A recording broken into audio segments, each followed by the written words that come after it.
चतुर लोमड़ी। एक जंगल में एक लोमड़ी रहती थी। वो बहुत चतुर और होशियार थी।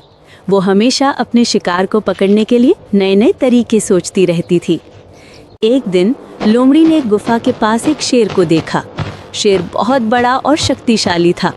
लोमड़ी ने सोचा कि अगर वो शेर को अपना मित्र बना ले तो वो जंगल के सभी जानवरों पर राज कर सकती है। लोमड़ी ने शेर के पास जाकर कहा, नमस्ते शेर महाराज, मैं आपकी मित्र बनना चाहती हूँ। मैं बहुत चतुर हूँ और आपकी बहुत मदद कर सकती हूँ। शेर ने लोमड़ी की बात सुनी और कहा, ठीक है लोमड़ी, तुम मेरी मित्र बन सकती हो, लेकिन तुम्हें मेरी एक बात माननी होगी। तुम्हें मेरी हर बात का पालन करना होगा। लोमड़ी ने हामी भरी और शेर की मित्र बन गई। वो शेर के साथ जंगल में घूमने लगी और उसकी मदद करने लगी। लोमड़ी ने शेर को बताया कि कौन से जानवर खाने के लिए सबसे अच्छे हैं और कहाँ से शिकार करना सबसे आसान है। धीरे धीरे लोमड़ी और शेर की दोस्ती बढ़ने लगी।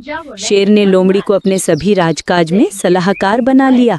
लोमड़ी ने शेर को सही सलाह दी और जंगल के सभी जानवरों पर शासन करने में मदद की। एक दिन एक बूढ़ा खरगोश लोमड़ी के पास आया और कहा, लोमड़ी, तुम शेर की मित्र हो गई हो, लेकिन तुम्हें पता है कि शेर बहुत निर्दयी है। वो किसी भी समय तुम्हें मार सकता है।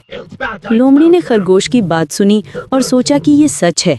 उसने शेर से बचने के लिए एक योजना बनाई। लोमड़ी ने शेर को बताया कि जंगल में एक और शेर आया है जो उससे लड़ना चाहता है। शेर ने लोमड़ी की बात सुनी और उस पर विश्वास किया। उसने लोमड़ी को अपने साथ लिया और उस दूसरे शेर को ढूंढने चला। जब वो एक नदी के पास पहुंचे तो लोमड़ी ने शेर को दिखाया कि दूसरा शेर नदी में है। शेर ने नदी में देखा और अपनी परछाई देखकर समझा कि वो दूसरा शेर है। उसने नदी में कूदकर उस पर हमला किया। लोमड़ी ने शेर को नदी में कूदते देखा और वहां से भाग गई। शेर ने नदी में बहुत देर तक लड़ाई की, लेकिन जब वो बाहर आया तो उसने देखा कि वहां कोई दूसरा शेर नहीं था। उसने लोमड़ी को ढूंढा, लेकिन वो कहीं नहीं मिली।